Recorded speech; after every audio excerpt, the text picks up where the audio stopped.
UPA, Ciencia que Sorprende, con Leo Lagos. La Diaria Radio. Bueno, le damos la bienvenida a otra emisión más de UPA, Ciencia que Sorprende. Hoy vamos a hablar de mujeres en la ciencia. Vivimos en una sociedad machista, heteropatriarcal, llámenle como quieran llamar.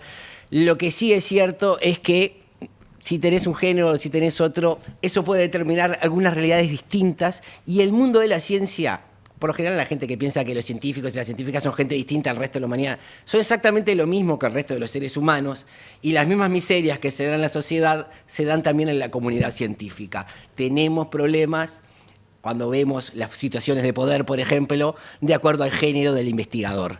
Por eso recibimos a Victoria Prieto. ¿Cómo estás, Victoria? Muchas gracias por la invitación. Sos del Departamento de Genética Molecular Humana. Genética molecular humana. No quiero aparte confundirme con Sendik, porque ella sí estudia genética molecular humana. Sí. En el Instituto Pasteur de Montevideo. Y tenemos a Daniela Hirschfeld, que es la encargada de comunicación del Instituto Pasteur de Montevideo, pero también es periodista científica. Ella sí, no como yo, ella es una periodista de fuste y también es conductora, por ejemplo, del programa sobre ciencia en TV Ciudad. Daniela, un placer. Muchas gracias por la invitación. Bueno, reflexionemos un poco sobre cómo los sesgos de género atraviesan la actividad científica. Victoria, has estado integrando comisiones de género para atacar este tema, para estudiar este tema, y me acuerdo, sacaste una columna en el 2020 en La Diaria que era muy ilustrativa, la pueden buscar si quieren, está ahí en la red. Pasaron 5 años, ¿dirías que sentís que están habiendo cambios para solucionar algunos de los problemas que atraviesan esto, género y ciencia? Es una buena pregunta. En esos 5 años pasó una pandemia también, ¿no? Recordemos que esa pandemia sucedió y tuvo unos impactos muy profundos que fueron documentados en su momento, y cómo en verdad durante la pandemia se profundizaron un montón de desigualdades que teníamos a nivel mundial, a nivel de las presentaciones de proyectos. Se profundizaron las desigualdades de género. Los varones investigadores presentaron mucho más, como que aprovecharon el tiempo que tuvieron en casa para escribir y para presentar proyectos y escribir artículos, y las mujeres, dado su tradicional rol de cuidados, tuvieron menos tiempo para esas cosas, y en esos primeros meses de pandemia enseguida ya se documentaron esas desigualdades que empezaron a ocurrir. Pasando la página de la pandemia, yo creo que venimos en un proceso acumulativo, seguro, que se ilustra por el crecimiento del área de la ciencia, tecnología y género, del cual hubo un congreso hace poquito, en septiembre, hace unos meses, en Montevideo, y que uno de los ejes fueron políticas científicas para la igualdad, y ahí se ve un crecimiento del campo de estudio, y al menos en ese sentido se ve crecimiento de la generación de conocimientos y de compartir experiencias, diagnósticos que, claro, tienen que ser unificados todavía, pero está creciendo el interés. Uruguay tiene una cosa extraña, digamos, en cuanto a los guarismos internacionales, ¿no? En Uruguay la matrícula en carreras de ciencia o STEM, aclaremos nuevamente, STEM es ciencia, tecnologías, ingenierías y matemática, no es tan dispar como en otros países, ¿no? Más allá de que hay mujeres que quedan por el camino, si nos comparamos con países como Estados Unidos o países de Europa, que supuestamente son los que siempre miramos, hay un exceso equitativo.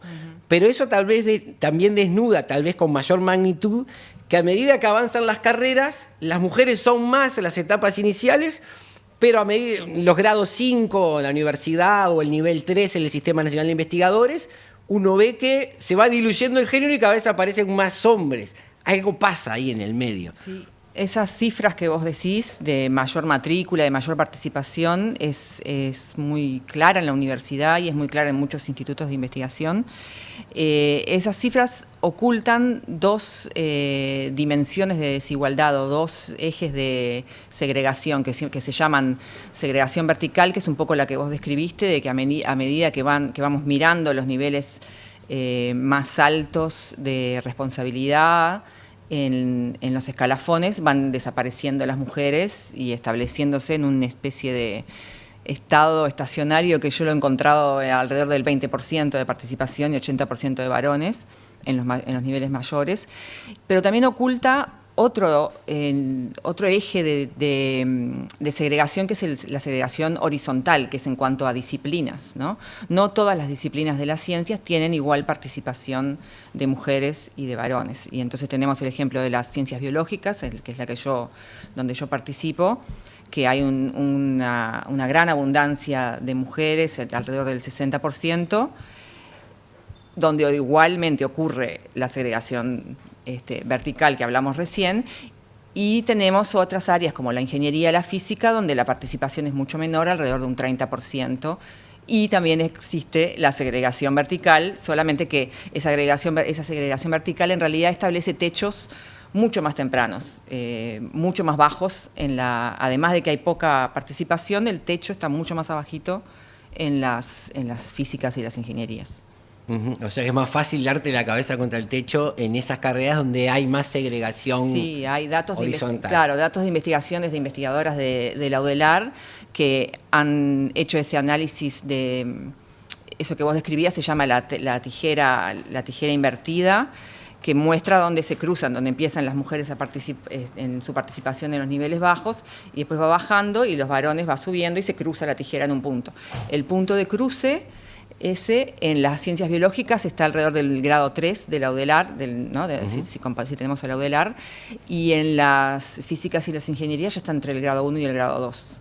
Sería una de esas tijeras largas, esas tijeras de cocina largotas. Un filo larguísimo. Exacto. Sí. Y en las ciencias biológicas es una tijera más esa como de cortar papel glacé de la escuela, que los dos segmentos son más o menos equilibrados. Sí. Tiene una cierta dinámica y hay que ir mirando los cambios que van ocurriendo en el tiempo. Bien. Dani, no quiero denunciar tu edad, pero Empecé muy joven, a los 10 empecé. Hace 25 años, así que calculá mi edad. Llevas un tiempo en esto de cubrir ciencia, de entrevistar investigadoras, investigadores. ¿Cuál sería el emergente que vos ves de estos sesgos de género en la actividad científica? Bien, el sesgo en el periodismo tiene mucho que ver con tu recurso humano, el recurso humano que está del otro lado del micrófono o del teléfono, dependiendo del medio de prensa, ¿no? Es qué tenés, qué personas tenés tú para entrevistar. Y entonces todas las desigualdades que hay de un lado se pueden reflejar en el lado periodístico. Si tú tenés grados 5, todos hombres, es muy frecuente que tú los entrevistados, cuando tenés que llegar a esos niveles, sean hombres. ¿Qué hacer desde el periodismo? Antes nada, no se hacía nada. Se decía, bueno, hay una realidad, ¿quién me atiende el teléfono? Y esa es la persona que voy a entrevistar, obviamente teniendo que ver con la disciplina, que sea una voz referente en el área, todo. O sea, el hombre no deja de ser interesante como entrevistado por ser hombre, ¿no? Pero la realidad es que lo que marcaba siempre era una misma voz. Con el tiempo, y yo tengo como sentimientos encontrados por ser de una generación que ya usufructúa los beneficios de las generaciones anteriores que hicieron caminos para nosotras, las mujeres de hoy. Entonces, a mí me parecía, bueno, ¿por qué tengo que buscar siempre una mujer? ¿No? Porque esa era mi visión cuando era más joven. Si yo llegué hasta acá sin ningún problema, ¿no? Cuando digo llegué hasta acá, me había recibido, tenía mi trabajo, era encargada de un área en particular. Yo trabajaba en búsqueda cuando empecé, o sea, tenía la página de ciencia, estaba a cargo mío, o sea, yo no había tenido escollos para llegar a donde ese primer mojón profesional me había llevado. Entonces, conscientemente no tenía ninguna búsqueda de que esos lugares de las mujeres estuvieran como bajo mi responsabilidad.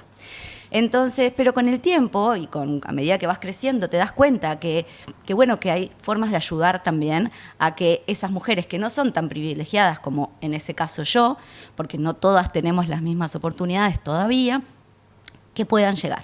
Y ahí es donde empezás a un poco más conscientemente decir, bueno, pero si hay una mujer, a ver qué opina. No quiere decir que sea más o menos que el hombre, capaz es encontrar dos voces para que puedan ser representativas de las diferencias naturales que hay entre hombres y mujeres. Eso es desde el periodismo lo que yo he aprendido a lo largo del tiempo, pero no como cuota, ¿no? Sino como mostrémosle a la sociedad otras formas de pensar que tienen que ver con las diferencias de historias de vida, de acercamiento a los problemas que encontraron a lo largo de la carrera que los llevó, en este caso de los entrevistados, hacia ese lugar donde a mí me sirve que estén como referentes de un tema.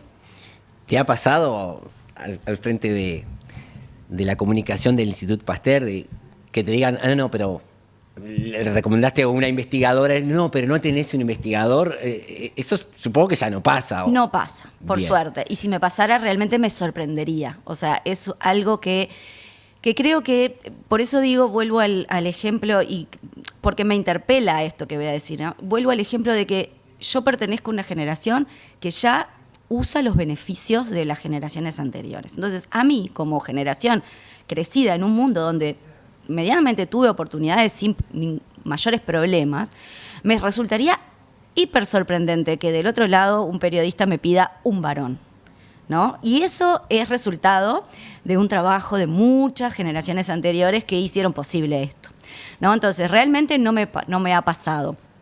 Sí me ha pasado, desde lo bueno y desde lo malo, que creo que tiene eso, ¿y no tenés una mujer?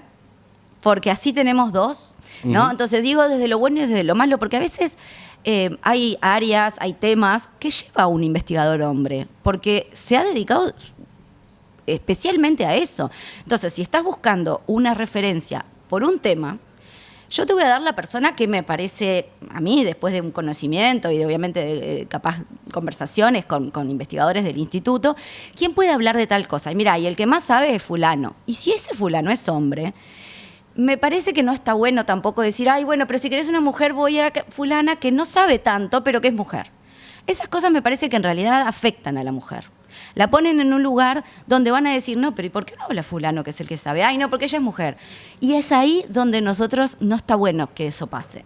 Es mi opinión. Por eso digo que me interpela. Pero aparte trabajás en el Pasteur, donde un poco por esta segregación horizontal hay muchas investigadoras, ¿no? O sea, ¿sí? Las disciplinas que se dan ahí en el Pasteur. Sí. Lo que creo que tiene de bueno el trabajar con tanta gente, 250 investigadores, desde estudiantes de maestría, doctorado, hasta consolidados, investigadores e investigadoras consolidadas, es que tenés muchas personas para elegir, ¿no? Y hay veces que la elección, y la miro a Victoria porque lo sabemos, hay veces que la elección no es simplemente quién es la persona indicada, sino si esa persona puede hablar, está en el país, tiene tiempo, le da vergüenza, no le da vergüenza. Entonces hay muchos factores, no es simplemente tiene que hablar fulano. Con Victoria nos ha pasado, yo entré en el instituto en el fin de 2018. Y mi primera actividad en febrero, mi primera actividad como de divulgación científica, digamos que es una pata que me interesa mucho cultivar, fue en febrero, o sea, un mes y un poquito después, pero lo empezamos a preparar en enero, el 11 de febrero, el Día de las Mujeres y las Niñas en la Ciencia. Que vos, Leo, tuviste también un papel interesante porque charlando con investigadoras, decía, tenemos que mostrar que hay mujeres, tenemos que mostrar que hay mujeres madres que trabajan en ciencia. O sea, cuando digo mostrar, digo que la gente, y tú lo has hablado, lo vamos a decir seguramente 1000 veces, la importancia de las referencias, de bajar, de destruir ese personaje que tenemos en el imaginario popular del científico varón, medio loco, con los pelos parados, que increíblemente siglo XXI sigue pasando. Entonces hay gente que todavía necesita ver que son personas normales, que tienen hijos. Entonces, bueno, la primera actividad fue esa, fotos de científicas con sus hijas. Y esas fotos inicialmente eran para nuestra web, para nuestras redes, hasta que hablé contigo y te dije, mira, tengo estas fotos divinas, vamos a hacer una nota, me dijiste, ¿no? Y entonces, lo mostramos. Y a partir de ahí, Victoria, por ejemplo, que ya venía interesada en los temas de género, se transformó en, vamos a hablar de género. Bueno, Victoria, mira, tengo una entrevista, hagamos, tal radio me pide a alguien para hablar del 11F, al año siguiente, el Día de la Mujer, y Victoria empezó a ser como una figurita, ¿no? Hasta que ella me dijo, Daniela, tengo que trabajar, no, tengo que hacer ciencia. Y me dice, mira, tengo que terminar determinado proyecto y necesito tiempo para concentrarme en esto. Obviamente había otras mujeres que también lo podían hacer, pero pasa eso, ¿no? Pasa no solamente que esté la persona indicada, como dijiste tú, la presentaste como investigadora del tema, sino que además ellas tengan la disponibilidad para hacerlo. Dijiste muchas cosas a las cuales me dan ganas de responder. Una es que dijiste, bueno, a veces encontramos la persona en el nivel máximo que justo resulta ser varón, porque los varones ocupan, pero si mirás justito un poquito más abajo, tenés lo más probable que tenés a una mujer en el nivel justito abajo. Y es interesante como dijiste, bueno, buscar dos voces, porque también las filósofas de la ciencia nos han mostrado, las epistemólogas, nos han mostrado cómo el punto de vista desde el cual uno habla es importante y no es neutro. Y entonces no es lo mismo entrevistar a un varón, aunque sea del mismo tema, que a una mujer, y más si vamos introduciendo estos conceptos dentro de nuestra comunidad y a todos empezamos a tomar conciencia de que los conocimientos que generamos son situados, como dicen las filósofas, y el punto de vista desde el cual nos hacemos las preguntas importa. Sí. El género permite hacer otra ciencia.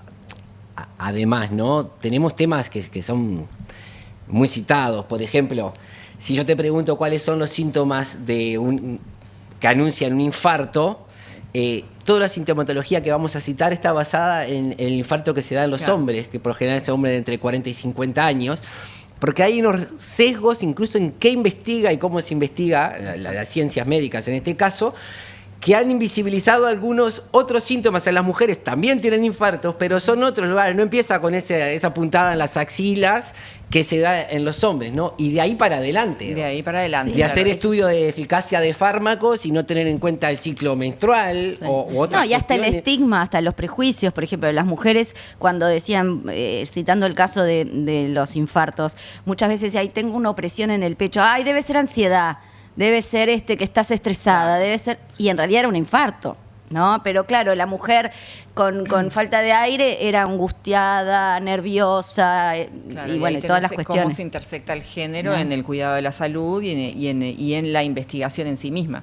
Además de que el género influye en lo que hablábamos al principio, que es en la participación, el género y otras variables que no hay que olvidarse también, ¿no? Porque a medida que vamos sofisticando nuestro pensamiento hay que introducir conceptos como la interseccionalidad y no tener solo la variable género como para pensar, ¿no? Pero bueno, en el tipo de preguntas o en el tipo de atención que se recibe en la salud influye también el género, y eso también está ampliamente estudiado y son cosas que hay que seguir conversando y divulgando. Para mí una parte fundamental en esto de comunicar la ciencia es mostrar que hay cosas posibles, ¿no? Desde estudiar paleontología, y vos decís, en Uruguay que voy a estudiar paleontología, bueno, hay dinosaurios en Uruguay, si querés estudiar paleontología podés hacerlo en Uruguay, y obviamente cuando uno lo piensa en género, demostrar, hay investigadoras que están haciendo ciencia de calidad que es buenísima, y está bueno que alguien habla un diario, o prenda la tele, o escuche la radio, y vea una investigadora que habla con propiedad de algo, y que vos... haya una gurizada que diga, pero yo también quiero ser esto. ¿Vos tuviste ese rol de una científica que dijeras, mirá, es por acá, puede ser para mí también, o sos huérfana de género en tu opción científica? No quiero ser desagradecida porque siempre me parece que es importante, como Daniela mencionó, que reconocer a las que vinieron antes, y hay que reconocer a las nosotras no inventamos este tema, no somos las primeras en trabajar en este tema, entonces hay que reconocer a todas las personas que construyeron el camino. Yo, el tema de mi carrera científica es que no ha sido una trayectoria muy recta, muy lineal, no tenía mucha idea. Entré a la Facultad de Ciencias por como una especie de curiosidad, ¿no? Como siguiendo una idea un poco naif. También me anoté en la Facultad de Química, pero nunca fui. Entonces, lamentablemente no puedo decir que tuviera tanto conocimiento de tus pares, de roles, claro, de ejemplos de roles. De mujeres científicas a seguir. Eso es una lástima, pero bueno, es también sintomático de la visibilidad, de la poca visibilidad que tenían. Ahora pienso en Rosalind Franklin y se me parte el alma pensar lo que le pasó, ¿no?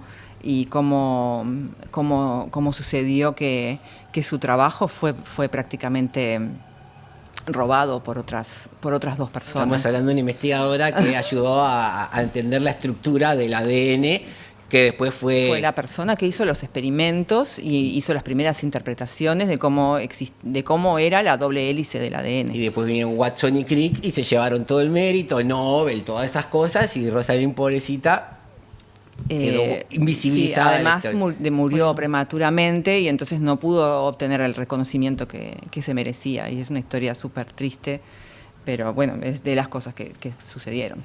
Y vos, Dani, te paraste en el hombro de una gigante, porque esa sección que empezaste ahí a escribir en Búsqueda sobre ciencia, ya la venía desempeñando Canoura antes. Cristina Canoura, que es la hermana de la, vamos a aclarar siempre porque le pregunto. Pero canta mejor que Laura. Canta mejor, como siempre, todos los hermanos de futbolistas también, ¿no? No, sí, por supuesto. Yo entré en el semanario Búsqueda muy, muy joven, en el sentido de que yo todavía era estudiante, y Cristina no estaba en la página de ciencia, Cristina estaba en las páginas de salud del semanario Búsqueda, que fueron pioneras en realidad, incluso antes de Cristina, que los que crearon las páginas de ciencia de Búsqueda, en realidad fue impulso también de Mónica Botero, que ella era periodista de semanario Búsqueda, y empezaron incluso como páginas de ciencia y sexualidad en los 90. O sea, que imagínate lo que habrá sido aquello de una periodista ir a preguntarle a un ginecólogo, porque eran todos hombres, obviamente, sobre sexualidad, y después escribir. Era, obviamente, las notas, lo que se contaba en las redacciones de Búsqueda eran que esas notas eran las primeras leídas cuando se imprimía el diario de noche, o sea, ni siquiera era el otro día, ¿no? Ese fue un camino empezado ahí. También Danilo Arbilla permitió que esas páginas salieran todas las semanas, que era súper rupturista para un medio de prensa.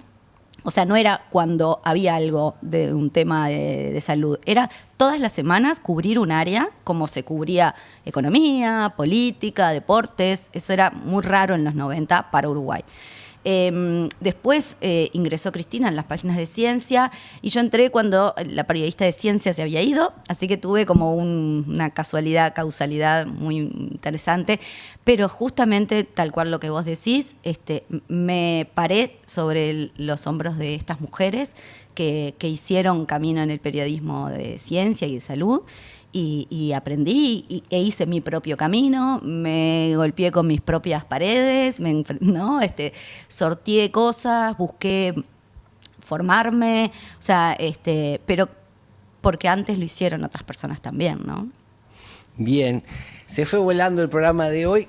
Les voy a pedir el último favor, que es que miren cada una a su cámara, ellas están asignadas. Victoria, ¿qué le dirías a una gurisa que hoy estaba pensando hacer una carrera científica? Qué pregunta fácil. Bueno, me lo pregunto todos los 11 de febrero, en realidad, cuando llamamos a las niñas a participar en la ciencia. Y pienso que desde mi trayectoria, desde mi punto de vista, lo que le diría es, si disfrutás aprender, si disfrutás descubrir cosas, si disfrutás entender cómo funciona el mundo, cómo funcionan las cosas, estudiá ciencia, que es una de las maneras más lindas que hay de explicar el mundo. Y si tenés dificultades, no pienses que sos vos. Tené presente que es el sistema seguramente el que te está poniendo trabas. Tené presente que hay mucho conocimiento sobre cuáles son los problemas que hay, y hay mucho por aprender también. Y busca ayuda, promovamos sistemas de mentorías entre pares, entre no pares, pero no pienses que estás sola y no pienses que sos vos. Pensá que lo más probable es que sea el sistema. Perfecto, Victoria. Y vos, Dani, como comunicadora de la ciencia, pensando en una gurisa que tal vez en 15 años sea tu entrevistada, porque sos tan joven que dentro de 15 a 20 años... Tengo muchos años por delante, exactamente. Exacto. ¿Qué le dirías ahí mirando a la cámara a una gurisa que hoy quiere empezar una carrera científica? Bueno, tú, mujer uruguaya, ¿no? Y de otra nacionalidad que esté escuchando. Desde la comunicación, mi rol siempre es acercar las voces de la realidad a la población, y esas voces incluyen a las mujeres. Por eso, cuando alguien te llame, como yo, para dar una entrevista, y esto bien lo mira Victoria, o para participar en alguna actividad de divulgación, no creas que no podés, no creas que es mejor que salga otra persona, créetela. No hay nada intelectualmente, no hay ninguna diferencia intelectual que te separe de ninguna persona a tu alrededor. Sé un poco inconsciente, no te des cuenta que sos mujer, sos una persona que está tratando de hacer su camino. Entonces, no hay nada que te lo impida si tenés esfuerzo, inteligencia, ganas de hacerlo y trabajo, porque nada es fácil siendo mujer u hombre. Bien, Victoria, Daniela, les agradezco. Creo que a vos. con más ciencias en las mujeres tenemos mejor ciencia. Y más ciencia, además, ¿no? Precisamos más mujeres, más hombres. Precisamos más gente haciendo y ciencia, necesitamos Exacto. sacar este tema de los ya convencidos, ¿no? O sea, seguramente esta entrevista, que la disfruté muchísimo, muchas gracias, Leo, va a ser escuchada por gente que piensa como nosotros y diga así con la cabeza, ¿no? Pero también está bueno que esas personas que todavía no entienden, escuchen este tipo de reflexiones, las incorporen, o sea, sacar este tema de los que ya estamos convencidos. Muy bien. Gracias a ustedes. Gracias. Y con ustedes nos vemos en breve acá en UPA, si es ya que sorprende.